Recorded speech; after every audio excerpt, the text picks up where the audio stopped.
Ini kan berkaitan dengan wabah yang melanda dunia, khususnya COVID-19 ini. Itu bagi kami umat muslim itu menimbulkan beberapa problem dan gaya-gaya yang baru.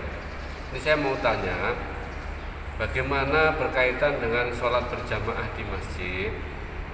Kalau imam ada di masjid, tetapi kita sebagai jamaah itu melakukan sholat berjamaahnya di rumahnya sendiri-sendiri, tentunya dari masjid menggunakan pengeras suara. Apakah hukumnya sah bahwa itu dianggap sholat berjamaah, Ustaz?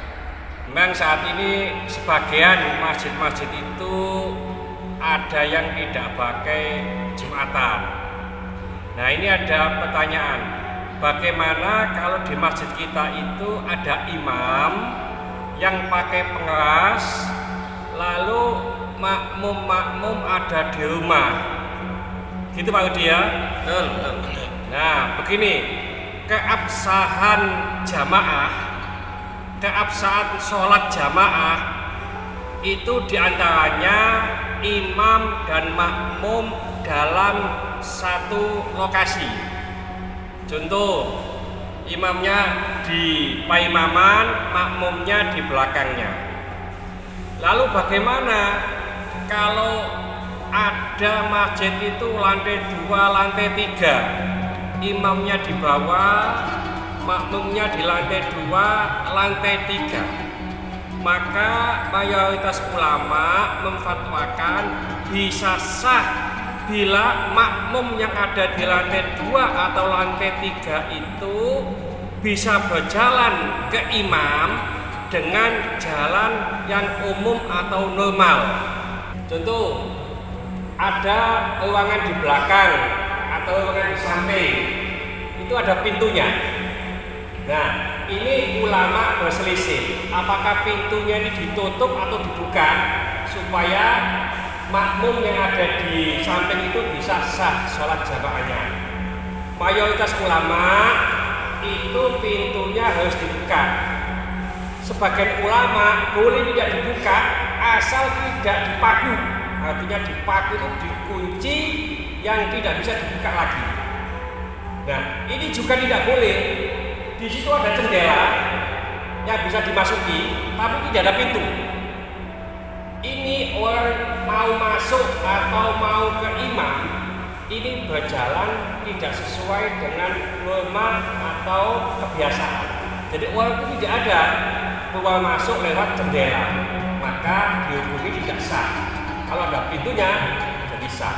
Jadi itulah keabsahan sholat jamaah, imam dan makmum dalam satu lokasi. Maksudnya makmum bisa datang ke imam dengan berjalan secara normal, tidak seperti masuk lewat jendela tadi. Yang kedua, makmum mengerti, memahami gerak-gerik imam. Jadi imamnya ruku, itu makmumnya bisa tahu, imamnya sujud, makmumnya bisa tahu. Nah, ini bisa dilaksanakan pertama langsung makmum di belakang imam, bisa. Yang kedua, bisa menggunakan monitor. Di monitor umpamanya di ruangan lain, ya, itu nggak kelihatan imamnya, kelihatan monitornya. Lalu bisa digunakan dengan mubalik. Mubalik itu ada salah satu makmum yang menirukan suara imam. Itu ada cuplikan hadis bahwa di situ dijelaskan dijadikan imam itu untuk diikuti. Nah, oleh karena itu ada keterangan bahwa shaf pertama itu imamnya adalah di mihrab. Shaf kedua yang jadi imam adalah shaf pertama. Shaf ketiga yang jadi imam adalah shaf kedua. Ada kemungkinan bahwa shaf ketiga ini tidak bisa melihat imam, gerak-geriknya imam tidak bisa lihat. maka baru mendengar pengeras. Kalau tidak ada pengeras, bisa melihat gerak-geriknya makmum yang di depannya. Itu bisa sah nanti. Ya, makmum yang di belakang itu diharapkan bisa mengetahui gerak-gerik dari makmum yang di depannya bila tidak bisa melihat imam. Mengenai pertanyaan Pak Udi tadi, bagaimana kalau imamnya di masjid ini lalu makmumnya di rumah masing-masing? Ya, kalau umpamanya makmum ini bisa cepat secara normal ke imam, boleh. Atau makmum ini bisa melihat imam, mendengar imam, gerak imam, boleh. Tapi ada yang perlu diperhatikan, bahwa posisi makmum wajib di belakang imam. Nah, kalau rumahnya itu ada di depannya masjid, maka sholatnya nggak sah.